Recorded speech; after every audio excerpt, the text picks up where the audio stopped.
Hi there. Um, I was just pausing for a moment to catch my breath and catch my thoughts and center my spirit. I just hiked up a hill. I don't know. I've come up about a mile and a half, maybe so far.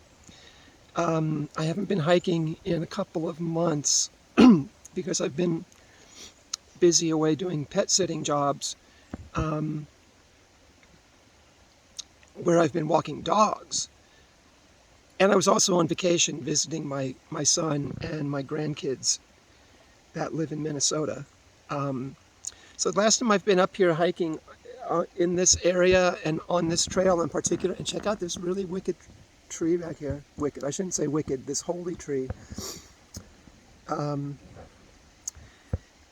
yeah, it's been a couple of months since I've been up here. So this is my strenuous exercise, and when I do this regularly, I can get up this hill pretty quickly. Um, but today it was feeling, I'm going kind of slow. And also, I didn't eat a lot of food yesterday. Didn't have breakfast this morning. Actually, all I had was a cup of coffee and a sweet roll. and I went out the door to come here, but I stopped and I got something to eat for lunch. Once I get to the very top of the ridge, I'm going to eat as, I guess, a reward. Um, anyway, one person commented yesterday about yesterday's video, interested in Christian death metal. So I was going to expound upon that a little bit more. In fact, hold on a second. I'm going to pause. Okay, I found it. I'm actually kind of a high-tech guy. I've got two phones. Okay, so I wrote a review. So at the time I saw this concert, this Christian death metal concert, and it's the only Christian death metal concert, pretty sure I ever went to. Four bands played, and this was at Slim's nightclub in San Francisco. It was on November 28th, 2007, and I was on assignment for an online music zine that I was like a press photographer and music concert reviewer for. I also wrote album reviews for them.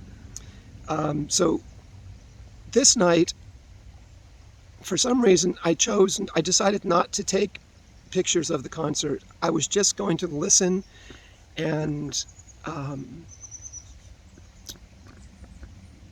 gather my thoughts and write a review. Actually, and so this is what I'm looking at. This is what I pulled out. This is the review that I wrote.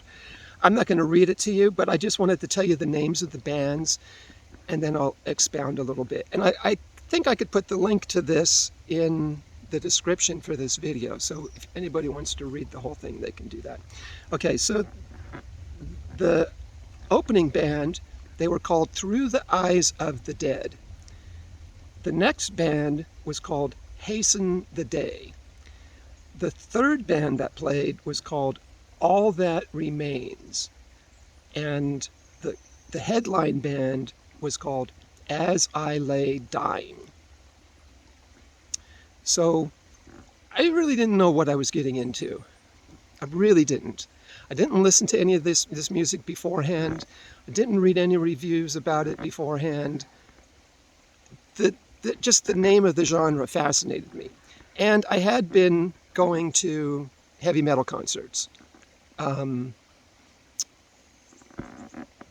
of the main bands I saw around that time was called High on Fire. And they were really popular back then.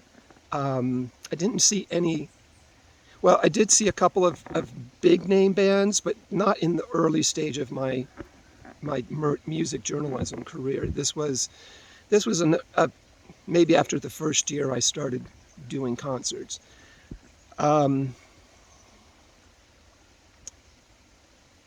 So, okay, let me just read this first sentence. The writing on a t-shirt that a youth waiting in line for tickets to this night's show said it all. And then I put in quotes in all caps because this was an amazing shirt. I would have bought it off him if I could have. exhume the wretched body from its timeless slumber. So at that point, and there was a picture of, I think on the front of the picture of the shirt, there was a picture of Jesus on the cross, and on the back there was a picture of the tomb that Jesus was in with the stone that had to be rolled away for Jesus to come out. This is what this music was about. These were Christians. These were actually Christians, and they had, I don't want to say an obsession necessarily, but they had a fascination with the aspect of the death of Jesus and turned it into music. They turned it into worship music. And then through the night, what I witnessed was, it was also an effort to evangelize other people that were heavy metal fans. So this was not soft heavy metal music. This was death metal music. Death metal music is characterized by what they call a death growl, which is a scream, which is, I'm not going to do it. I'm not going to do it. But it's a scream that comes like from really deep, that kind of thing. Gosh, I said I wasn't going to do it, and I tried to do it. Yeah. But the actual death metal bands, they're like, they have a whole different fascination with death. I mean, it's like they want to die. But these Christian death metalers, they want to experience the resurrection of Christ. They want to come, it's all, and it came out in the lyrics of their songs as well. They want to express what their own personal life experience has been like, coming to terms with their own sinfulness and making a confession, and then having a revival of their life, of their purpose for living. And so, yeah. But when the final band came on, when As I Lay Dying came on stage, the lead singer was pumping up the crowd like a cheerleader. I mean, he was bouncing all over the stage, and he was like, yeah, yeah, yeah. I don't remember him calling out the name Jesus or anything, but he might have. He might have. And everybody in the crowd knew the songs. They were singing along. Here's an interesting thing, too. In the beginning part of the concert, the first couple of bands, they might have been more borderline. Oh, actually, I think I remember hearing somebody say the first band wasn't Christian. And so a mosh pit formed inside Slim's, which I had never seen before. I'd been to Slim's a lot, and Slim's is a really small space. You can fit maybe 500 people in there. And so there was this mosh pit going like instantly the moment that band went on stage. So I think that was like the hardcore non-Christian metalheads that did that. And I went up in the balcony. I usually, when I do a show at Slim's, I stand at the stage with my camera and I just get close-up pictures of all the performers while they're playing. But for that night, yeah, I sat up in the balcony so I could look down and I could see the whole thing. And I could actually feel like the energy of the spirit in the room. And when that mosh pit was going, the energy was muddy and it didn't feel light. But then by the end of the night, when this last band came on, the super Christian guys, everybody was like, yeah, this is happy music. Even though it's heavy metal, this makes us feel the love of God. Anyway, okay, geez, there's 9 minutes talking on a total tangent. Should I keep talking? I wanted to say something about my hiking experience.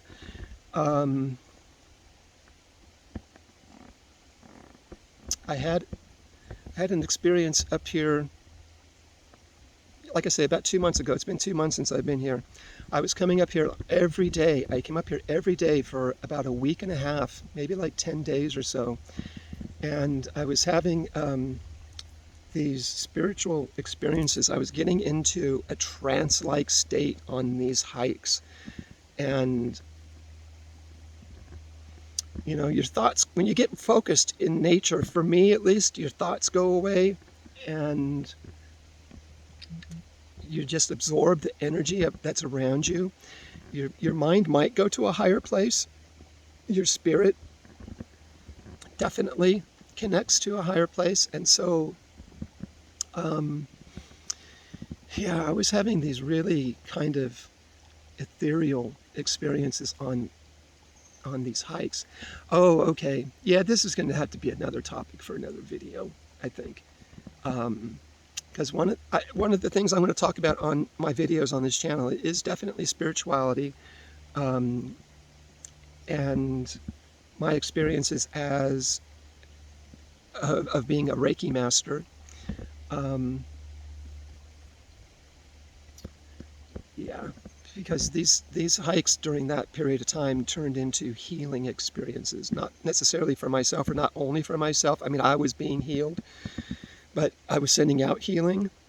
And oh shoot, I'm just going to ramble. I'm going to go on. So one of the things I overcame, or I ascended to, an understanding I ascended to during those hikes, was that the struggle I was embodied in trying to make money as a door dasher, with the scenario I've got to work with the car I've got to work with the energy, the physical energy I've got to work with, the motivation, etc., etc., I was struggling and I was barely making any money. I was making enough money to turn around, go to the gas station, and put more gas back in the car. I wasn't making any money to pay bills or buy food or anything. It was not working.